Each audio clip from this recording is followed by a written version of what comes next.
So I've been wearing this new uniform for the past several videos now, and I've just realized I have yet to actually make a video talking about what the uniform represents or how it's different from my previous uniform.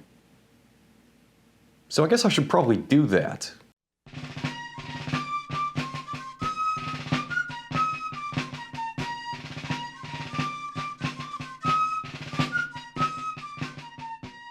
So what I'm wearing right now is the jacket of a British light infantry soldier, specifically of the 40th Regiment of Foot, as one would have appeared in North America from approximately 1777 and continuing onwards throughout the remainder of the American War of Independence. You'll notice that I said jacket instead of coat, and yes, that word choice is deliberate because, believe it or not, there is a distinction.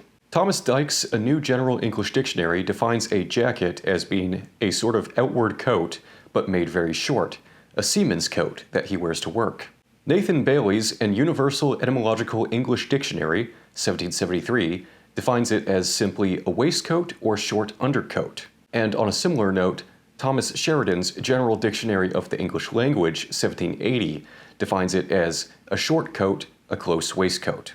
So, to put it simply, while a coat in the 18th century is typically a longer, much more formal garment that flows away from the body and usually has skirts that fall below the waist and is meant to be worn with a waistcoat underneath, a jacket is a much more simple, trimmed-down garment that is often meant to be worn without a waistcoat. And not all jackets are the same. Some are really just coats that have had the tails cut off. Some have pockets and linings, some don't. Some are literally just waistcoats with sleeves added, which is more or less what this is. There isn't really any one definitively correct way that a jacket is supposed to look. A number of jackets from the 18th century exist in museum collections today, and if we bring up a few examples, you'll see a fair bit of variation.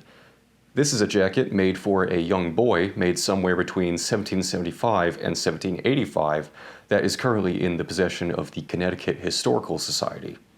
It has a turned-back collar and skirts that go past the waist, making it more akin to a short coat, but it has a significant amount of wear and tear, indicating that it saw a significant amount of use, probably as a work jacket of some kind. It's made of coarse brown linen, so it's not all fancy, and probably intended to be something that could be thrown away and easily replaced once it got too worn out. Another example of a different type of jacket can be seen in the collection of the Greenwich Historical Society, also in Connecticut, which houses a jacket dated 1779 that once belonged to a young man named Obadiah Mead. This is once again a linen jacket, but it is collarless and is straight cut at the waist, with no skirts or tails to speak of, making it much closer in terms of design to the jacket that I am currently wearing. Jackets of this type also appear quite frequently in 18th century artworks, such as Paul Sandby's 1760 watercolor of Winchester Tower and the Hundred Steps, or this 1717 John Wooten painting depicting a jockey at Newmarket, or in Carrington Bowles' 1773 print titled Rural Happiness. There are many other examples, but it would take too long to go through them all here, so I'll simply put a link in the description to a database where you can find several other such examples. Suffice it to say, these short jackets were quite popular in the civilian world of the 18th century, especially among working class people. Sailors, butchers, gravediggers, tailors, carpenters, all of these trades and more would have made use of the humble jacket. So it might come as a surprise to some people that such a garment was actually quite popular in the late 18th century British Army, particularly in the light infantry companies from 1777 and onwards. In fact, Hugh Strachan, author of British Military Uniforms 1768-96, describes these jackets as being workmanlike in appearance. This is a period that is commonly associated with bright, showy uniforms with long, flowing coats, with all sorts of differently colored facings and lace combinations. And yet, this jacket has no lace, and the facing colors are limited to the cuffs, collar, shoulders, and the epaulets. It's a far cry from the much more classic coats of 1775 and 76, with the full lace patterns running along the facings, which you will have seen me wearing many times in the past if you're a long-time viewer to this channel. As far as garments of the British Army go during the Revolutionary period, This is pretty much as plain as they come. No examples of such military jackets have survived into the modern day, but we do once again have a number of artworks to look at which hint at their prominence.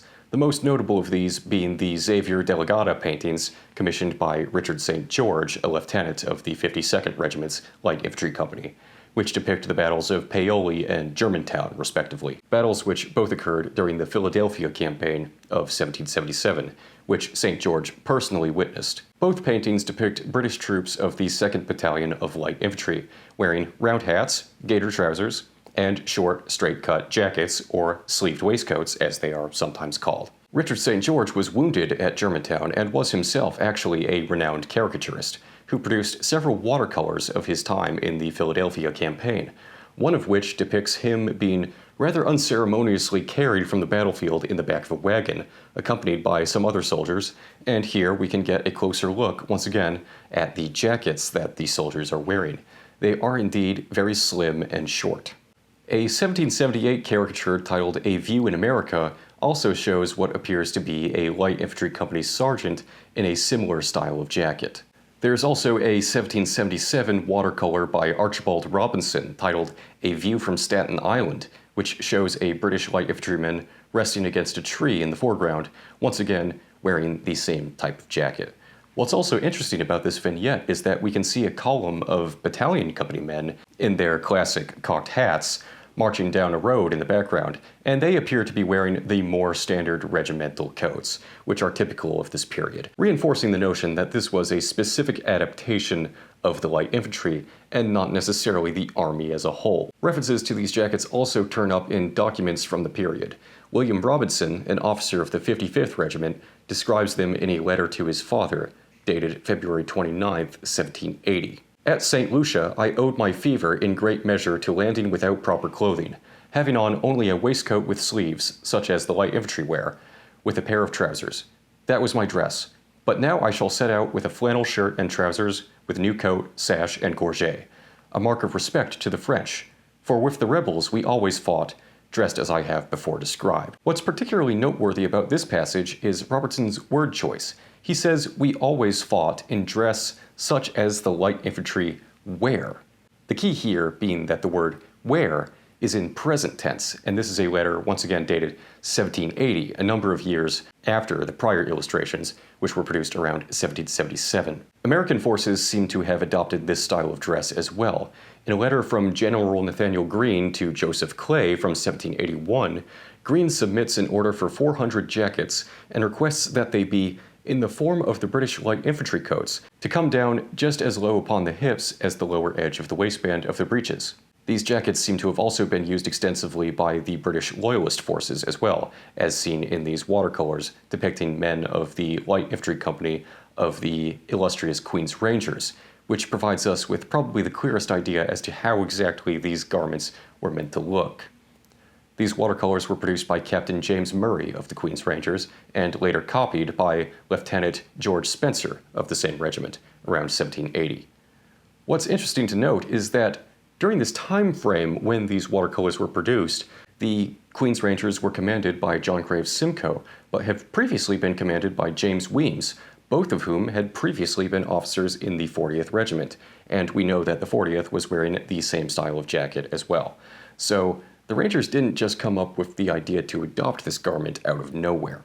What's also worth noting is that there's another watercolor in this medley that depicts a grenadier from the Queen's Rangers, and if we look closely at what he is wearing, you'll note that he has a separate waistcoat and coat on top of it, which is consistent with the dress of grenadier and battalion companies of other regiments. This once again reinforces the notion that these jackets are exclusive to the light infantry and were not adopted wholesale by the rest of the army outside of mounted troops.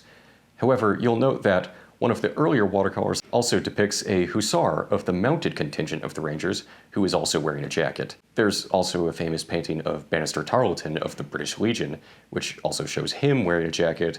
Additionally, there's a 1772 caricature of a civilian post rider wearing a similar style of jacket as well.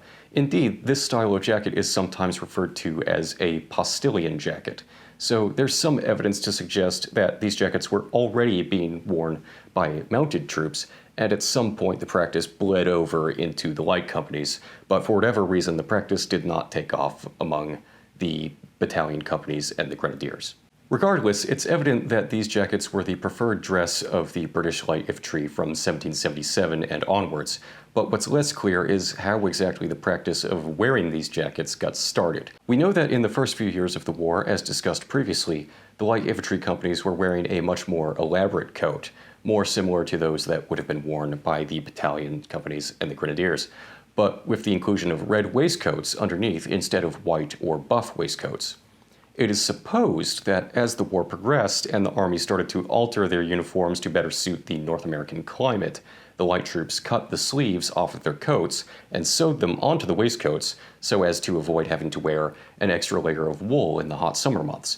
But this is largely conjecture. We don't know for a fact that this is what they were doing. John Graves Simcoe, in his journal, briefly mentions commanding his rangers to wear the waistcoats with the sleeves during the campaign and to add sleeves to the shell or outer coat to be worn over the waistcoat in the winter. So we do know that at least in some cases they are adding sleeves to the waistcoats. It's just not entirely clear where they're getting the material from, if they are indeed cutting the sleeves off of their regimentals as previously suggested, or if the sleeves are purpose-built, possibly from scrap fabric. Our old friend Bennett Cuthbertson does seem to support the idea of fashioning old worn-out coats into lighter jackets.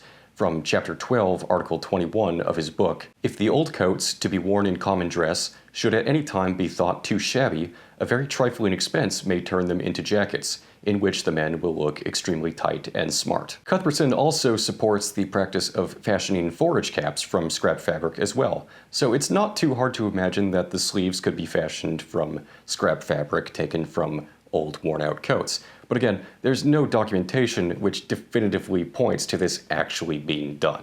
So this is all mainly just guesswork. It's equally likely that rather than being modifications to previous year's uniforms, these were built from scratch as full jackets as the war progressed into 1777. During the Burgoyne campaign in 1777, as recorded by Ensign Thomas Anbury of the 24th Foot, due to supply shortages and the next year's uniforms being delayed, a general order was sent out to reduce the men's coat into jackets and their hats into caps, as it will be the means of repairing their present clothing and be more convenient for wood service, that when the army takes the field, they will in a manner all be light infantry.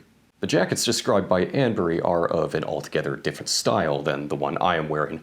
These jackets were not exclusive to the light infantry, but were a modification adopted by all companies in service during the Burgoyne campaign. Since the non-light infantry companies were not equipped with red waistcoats, a jacket could not be fashioned by simply cutting off the sleeves of the coat and sewing them onto the waistcoat. The colors wouldn't match. So these are modifications that are being made to the coats themselves rather than the waistcoats. They cut the tails of their coats very short, and the material that was cropped away would then be used to patch the body of the coat on a case-by-case basis. While the style may not be strictly the same, we do see an acknowledgement of jackets being better suited for wood service. Indeed, one of the advantages of these shorter garments is that there is less material that can get snagged on branches or underbrush. Once again, we come back to this idea that I touched on at the start of the video that a jacket, whatever its design, is a less formal garment that can easily be repaired or replaced if it gets too worn out, which is bound to happen, especially on a very harsh campaign, and especially in light infantry companies where irregular bushfighting was common. All in all, especially by 18th century standards, this is a very practical uniform, and I think it illustrates quite nicely just how adaptable the British Army really was during their service in North America, contrary to the assumption that they were rigid automatons, set in their ways and too blinded by tradition to embrace change. Alright, so that's going to be it for today's video. I hope that cleared some things up regarding this jacket that I'm wearing. I do hope that you found it informative and interesting. Leave a like and a comment below as usual. Let me know. Subscribe if you haven't done so already. Check out the Patreon if you feel like it. I have one of those as well, and I'm also on Ko-fi if you are so inclined to send donations my way using that. But yeah, that's going to be it for today. Have a good one as usual, and as always, God save the king.